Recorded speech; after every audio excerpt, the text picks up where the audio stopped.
Hey, welcome to Half the Battle, and welcome to Super Bowl Sunday! Unless you're watching this later, in which case, welcome to Ordinary Weekday! Now, before we get into the review, I think I should explain a little about the history of the Super Bowl, since some of my viewers may not be that familiar with it. 7 years ago, the United States of America was a nation divided. The eastern states wanted the color of the flag to be red, white, and blue. But the western states, they wanted them to be yellow, orange, and green. Unable to reach an agreement, the western states seceded from the Union, and this plunged the country into a bitter civil war that raged for decades. With the entire continent on the verge of destruction, peace was finally reached when a council of elders discovered the original negotiator for the West was colorblind. To ensure such a conflict would never arise again, the elders decreed that every state which had participated in the war would each year send one heavily armored platoon of soldiers to fight each other to the death. At the end of each year, the remaining team from the eastern and western states, now called the East and West Conferences, would face each other in the final fight to determine who would hold the trophy, the Egg of Unity, for an entire year. The winning team would gain fame, fortune, endorsements, and a phone call from the chief elder, later named the president. Meanwhile, all the sweat from this team would be collected and poured over the winning team's coach as a sign of deep respect. The defeated team would be ceremonially cooked and fed to the hungry spectators in a supersized bowl. This is why at least half the soldiers had to be the very fattest they could find for each platoon. And they called it Battle Royale. Over the years, this noble tradition has gone through many changes. Gone is the stipulation teams fight to the death. The masses seem content nowadays as long as several horrific injuries occur each year. As such, alas, the traditional serving of the dead to the spectators also had to go, replaced with the ceremonially dipping of the Dorito. The only staple that remains is the pouring of the ball sweat over the coach. And that is the story of the first Thanksgiving. What? Hey, I'm a... Dang blasted foreigner. I can't be expected to get every single little detail right. Anyway, that brings us to today's episode. The Fridge, the G.I. Joe Special Instructor. Let me just say straight away that this character doesn't appear in the comics or the cartoon, so you're getting nothing there. Released as a mail-order figure in 1986, this figure has all original body parts. You'll note he looks less than a soldier and more like a football player. That's because he freaking is. This is the second real-life person to join the G.I. Joe team after Sergeant Slaughter. He's based on William the Refrigerator Perry, or The Fridge, and I have to say, the likeness isn't too bad. They even got a gap in his teeth. I should also note that, unusual for a figure from 1986, he can only move his head left and right. William Perry was a defensive linesman for the Bears.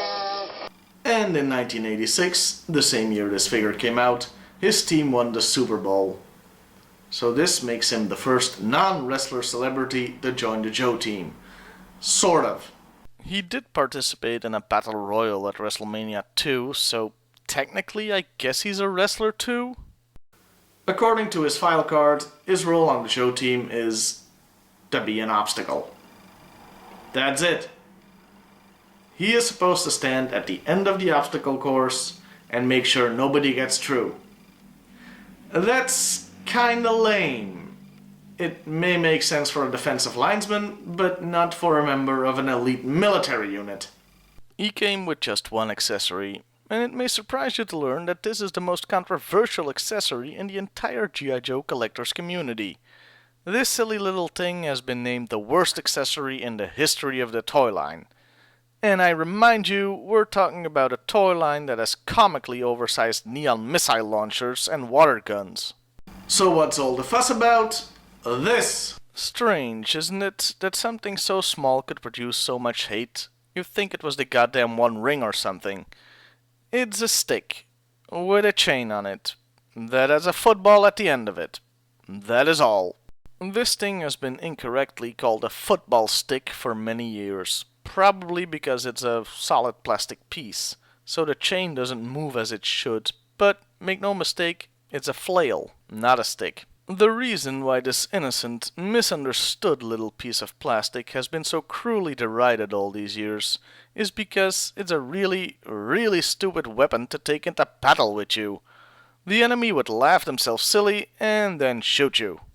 And that's a valid point, except when you go back to the file card, where, like I said, it clearly states his only job on the Joe team is to stand at the end of the obstacle course and make sure nobody completes it. And you know what? A football on the end of a chain is a perfectly good weapon to accomplish that. So let us all bring this little accessory into our hearts. The so-called football stick, our no longer misunderstood friend. Well, that's about all I've got time for. It's time to chill the beers, prepare the dip, and get ready for the Super Bowl.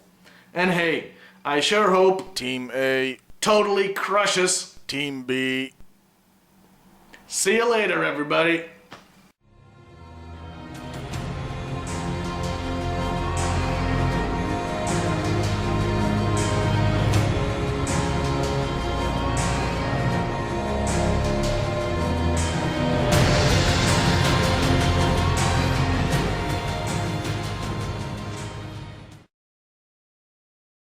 And your bollocks did up good, you did. Welcome to Ordinary Weekday! Now, before we get bollocks, according to his file card, his role on the Joel team... Joel? Well, that's about all I've got time for. And I'm sure I have to say something else now, but I completely blanked. Well, that's about all I've got time for. It's time to chill the beers, prepare the dip, and hey, take I don't know how much. How many? Well, that's about all I've got time for. What am I doing here? To ensure such a Over the years, much has changed to this once probable... What the hell? Noble, not probable.